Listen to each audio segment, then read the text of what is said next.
আমাকে আসিয়া জিজ্ঞেস করতেছেন বিভিন্ন সমস্যা সম্পর্কে। বিশ্বনবী মুহাম্মদুর রাসূলুল্লাহ সাল্লাল্লাহু আলাইহি ওয়াসাল্লাম প্রত্যেকটা সমস্যার সমাধানের জন্য ঔষধ বাতায় দিতেছেন। ইস্তেগফার বেশি করিয়া পড়ো, ইস্তেগফার বেশি করিয়া পড়ো, ইস্তেগফার বেশি করিয়া পড়লে হাজারো সমস্যা দূরীভূত হয়ে যাবে। এই অঞ্চলের মুসলমান জামাত আমরা ইস্তেগফার নিচে 200, 500, 1000 বার পড়ার চেষ্টা চালায়া যাব। সবাই বলি ইনশাআল্লাহ। নিচে 200 বার, মাঝামাঝি 500 বার, 1000 বার, 2000 বার, 3000 বার, 4000 বার, 5000 বার দুরূদ শরীফ আমরা পড়ার চেষ্টা চালায়া যাব। দুরূদ শরীফ বেশি পড়া ঈমানের আলামত। দুরূদ শরীফ বেশি পড়লে ঈমান জিন্দা হয়ে যায়। দুরূদ শরীফ বেশি পড়লে বিশ্বনবী মুহাম্মদুর রাসূলুল্লাহ সাল্লাল্লাহু আলাইহি ওয়াসাল্লামকে খাবে জিয়ারত নসিব হয়ে যাবে। দুরূদ শরীফ বেশি পড়লে বিশ্বনবী মুহাম্মদুর রাসূলুল্লাহ সাল্লাল্লাহু আলাইহি ওয়াসাল্লামের কবর জিয়ারত বারবার নসিব হয়ে যাবে। বিশ্বনবী মুহাম্মদুর রাসূলুল্লাহ সাল্লাল্লাহু আলাইহি ওয়াসাল্লাম বলতেন, মান যারা কবরি ওয়াজাবাত লাহু শাফাআতি ইয়াউমাল কিয়ামাহ। যে আমার কবর জিয়ারত করলো, আমি নবী মুহাম্মদুর রাসূলুল্লাহ সাল্লাল্লাহু আলাইহি ওয়াসাল্লামের জন্য কিয়ামতের দিন এই ব্যক্তিটার জন্য শাফাআত করা ওয়াজিব হয়ে যায়। সুরে বলেন সুবহানাল্লাহ। আল্লাহুম্মা সাল্লি আলা সাইয়্যিদিনা ওয়া মাওলানা মুহাম্মদ ওয়া আলা আলিহি ওয়া সাহবিহি ওয়া বারিক ওয়া সাল্লিম কামা তুহিব্বু ওয়া তারদা আদাদা মা তুহিব্বু ওয়া তারদা। এইটা লম্বা দুরূদ শরীফ। সবচেয়ে মুক্তসর বাটি দুরূদ শরীফ হলো সাল্লাল্লাহু আলাইহি ওয়া সাল্লাম। সবাই পড়ো সাল্লাল্লাহু আলাইহি ওয়া সাল্লাম। বড় হরি সাল্লাল্লাহু আলাইহি ওয়া সাল্লাম। আরো বড় সাল্লাল্লাহু আলাইহি ওয়া সাল্লাম।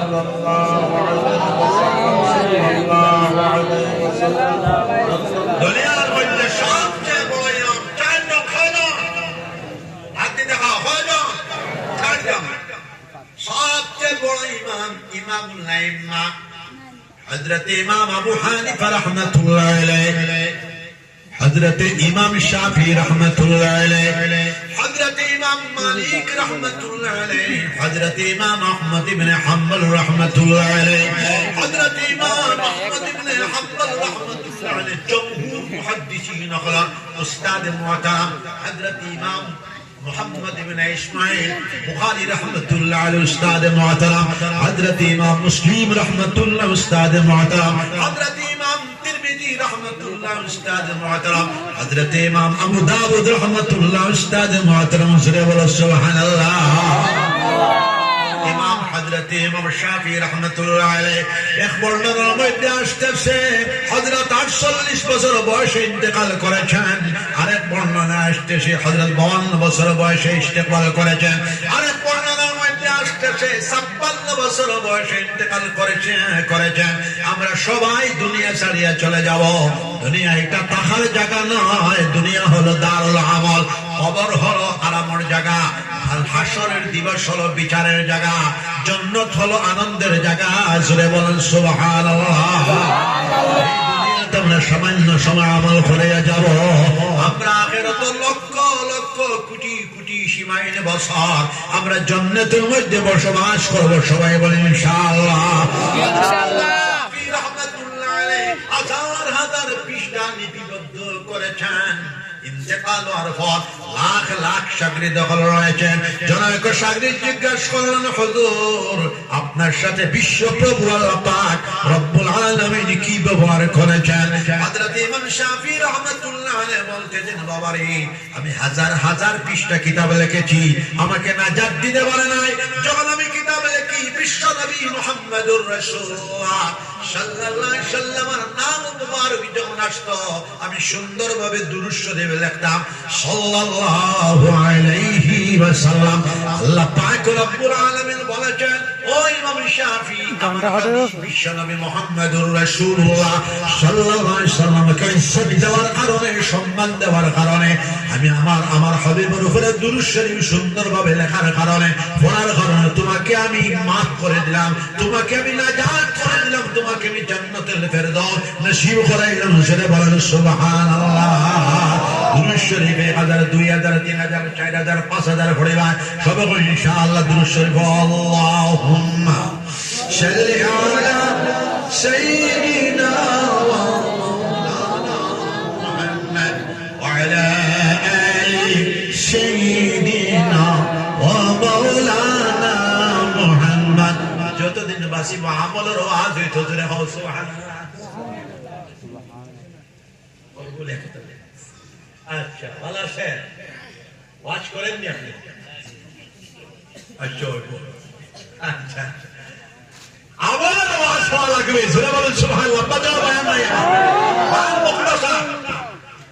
বিশ্বনবী মুহাম্মদুর রাসূলুল্লাহ সাল্লাল্লাহু আলাইহি ওয়াসাল্লাম মুখতাসার সংক্ষিপ্ত বয়ান রাখতেন। আর আজকালে আমরা ঘন্টাকে ঘন্টা বয়ান রাখি। যতদিন বাঁচবো আমার বাশারুল শাহ রাহমাতুল্লাহের মতো আমলের বয়ান করব। আপনারা আমল করবেন, সবাই হাত উঠান, সবাই বলেন ইনশাআল্লাহ। জিকির করবেন, সবাই বলেন ইনশাআল্লাহ। মুহাম্মদুর রাসূলুল্লাহ সাল্লাল্লাহু আলাইহি ওয়াসাল্লাম বলতেন, একাতে ইলমের নিশান, একাতে জ্ঞানের নিশান, আরেক হাতে আল্লাহর জিকিরের নিশান, এক হাতে ইলমের মশাল, আরেক হাতে জিকিরের মশাল। কলবের মধ্যে ঈমানের নূর নিয়ে গায় পৃথিবীর কোন মায়ের সন্তান, বাবার সন্তান আমাদের রাস্তাকে প্রতিরোধ করতে পারবে না। জোরে বলো সুবহানাল্লাহ। সময় আমরা 100, 200, 500 বার কলিমার জিকির করে শুনবো লা ইলাহা ইল্লাল্লাহ মুহাম্মাদুর রাসূলুল্লাহ। এর মধ্যে যদি আমরা মারা যাই শাহাদাতের মওত হবে, শাহাদাতের মওত হবে। জোরে বলো সুবহানাল্লাহ। মুহাম্মাদুর রাসূলুল্লাহ সাল্লাল্লাহু আলাইহি ওয়াসাল্লামের মক্কি জিন্দেগির 13 বছরের ওয়াজ ছিল, ইয়া আইয়ুহান নাস কুলু লা ইলাহা ইল্লাল্লাহ তুফলিহুন। ও মানুষ সকল তুমি তার মুখে আর বুকে পড়ো লা ইলাহা ইল্লাল্লাহ মুহাম্মাদুর রাসূলুল্লাহ তুফলিহুন। তোমাদের ইহ জীবন পরজীবন কামিয়াবি আসিয়া যাবে। জোরে বলেন সুবহানাল্লাহ। জিকির তো করো ইনশাআল্লাহ। এটা হাফিজিয়া মাদ্রাসা।